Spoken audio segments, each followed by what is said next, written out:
Hi everyone, I'm Whitney and this is Come Home for Comfort. Welcome back to my channel. Today is from my Heart Friday video. I want to talk about punctuality. And this is something that I felt like I was always really good at, but in the last few months or so, I realized I'm kind of struggling with it. So I'm thinking that if I'm struggling with it, I'm probably not the only one, and maybe you are struggling with being punctual in your life in some area as well. So I thought I would start with the story of how I realized that I was not as punctual as I thought I was, and the issue that Paul and I are working on trying to be more punctual in certain areas. So I'm going to talk about how we're working through it, and then we'll talk about how you can maybe work on being punctual in your life as well. So in my stage of life, the only day of the week that I absolutely have to be somewhere on time is Sunday for church. With my part-time job, it's pretty laid back, so I don't have to be at work at a certain time, which is really nice. So Sundays are the only day that I have an absolute schedule where things are going to start whether I'm there or not. So, and we have to be there at 9 o'clock, which is really not that early. But in my stage of life, that is the earliest I have to be anywhere. I know, I have an easy life, don't I? There were a lot of days, oh my goodness, when I was first starting out working, I was at work at 7 some days. So 9 o'clock is not that hard, but I'm struggling with it. So I have really found, here's the thing, we have to be at a discipleship group, like a small group, a class on Sunday morning at 9. And we have just joined this class within the last few months, and we kind of noticed that if we got there at 9, class doesn't start at 9. Usually people come in late, people are chatting, and we looked at each other, both Paul and I, and said, if they're not going to start on time, why do I have to be here on time? This is ridiculous. So we just decided not to be there on time. We just took our time and we didn't leave until about 10 minutes before 9, and that was a really bad habit. And it's gotten worse and worse over the weeks to where we found ourselves a couple weeks ago walking in about 9:15 and the class had started. They were in discussion. They were seated in a circle and everybody turned as we walked in late, and it was embarrassing because everyone was looking at us and we were late. And then I follow the Emily Post Facebook page, and they posted something the other day that said, if I'm late, I'm saying where I was before is more important than where I am now, or something to that effect. And it really convicted me that when I am late to that particular 9 o'clock event, I am saying my morning, my schedule, what I have to do is more important than this class. And that's not the attitude I want to have at all. The other thing that convicted me was I said to my husband, I said, I think we should really try, because of that. I said, I think we should try to be to church by 9 o'clock on Sundays. And he said, why? And nobody else is there on time. And I just stopped and I thought for a second, and I said, you know what? We shouldn't live our lives based on what everybody else does. It doesn't matter if anybody else is there on time. I don't have my standards based on what everyone else does.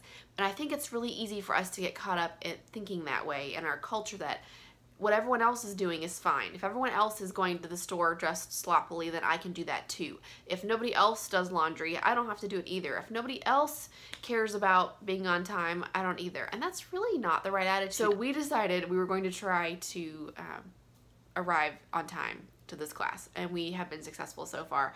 So, but we're still working on it. It's a struggle, and I'll talk about that more in a minute.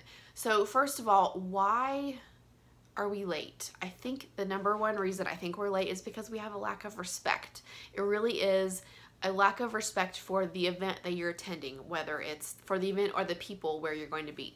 So in our case, for this class, it's a lack of respect for the leaders and the fact that they're really trying to begin class on time and they can't because everybody's late. And so we are contributing to that issue by not being there on time. And I think punctuality doesn't have to just do with being somewhere on time, it's also meeting deadlines. So at work, you might work in a place where you submit reports on a schedule, or you are working on a project with someone else, or you do things, people turn their timesheets into you, or whatever the case is. There's always some kind of deadline where you work.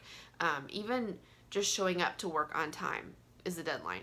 And by being late to work or to the deadline, you are showing your other employees, your employer, or those who work for you or with you that they are not as important as where you were before. You're not being respectful of them and their time. I think that's the main issue, is respect. The other one is discipline. It takes discipline to be places on time. I think that's the other thing that really contributes to our lack of punctuality in our culture.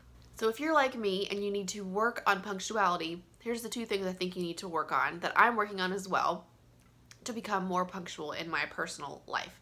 First of all, it's an attitude change. If the issues are respect and discipline, I have to work on that in my own heart and my own mind and realize the importance of people around me, how much more important they are than myself. I need to respect the needs and the time frame of other people, whether it's getting to a dinner party on time and respecting the fact that the hostess has gone to a lot of work to get things ready, to be ready on time, whether it's work, respecting schedules and other people's deadlines and being prepared for a meeting, or discipline, realizing that you are going to have to change your mentality and think about how you can be disciplined. And that takes it takes work, but it takes determination to say, okay, starting tomorrow, we're going to do this. We're going to plan ahead. We're going to be on time.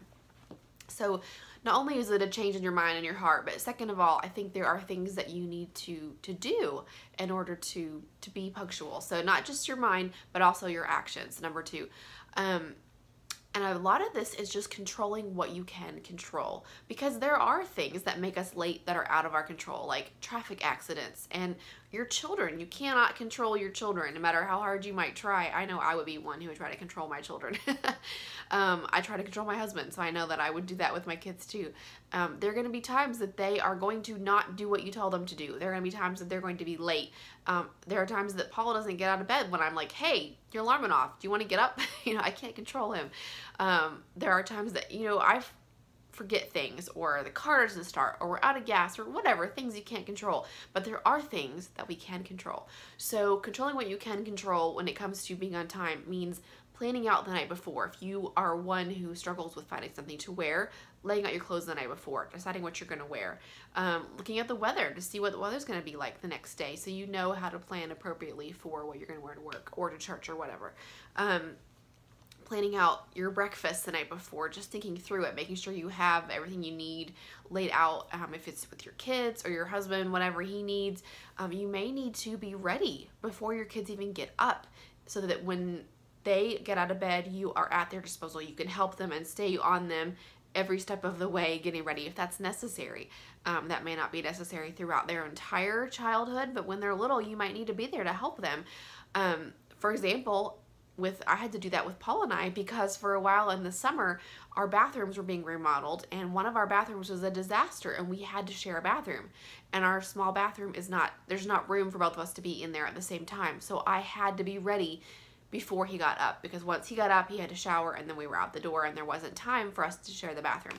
So, your stage of life, your home, wherever you are, your logistics are going to really determine what you have to do in order to control what you can control.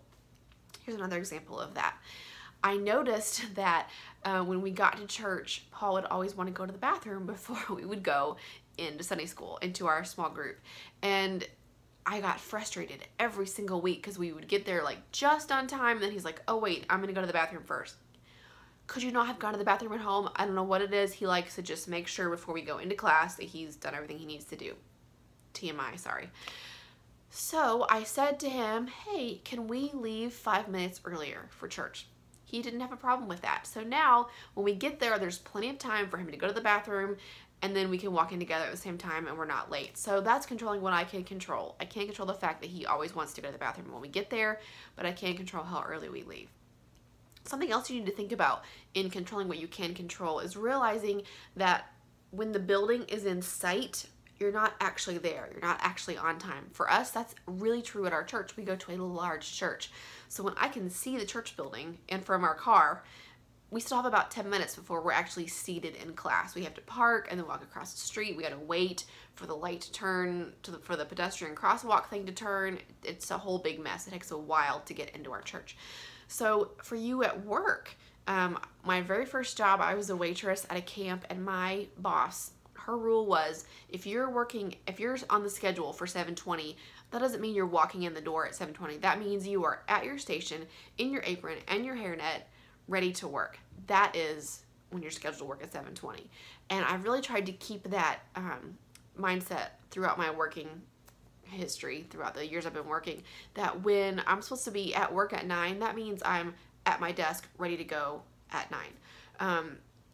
planning ahead so that that is possible, so that if I oversleep or there's traffic, which there's always traffic where I live here in Greenville, that's not going to be a problem for me to be working at 9.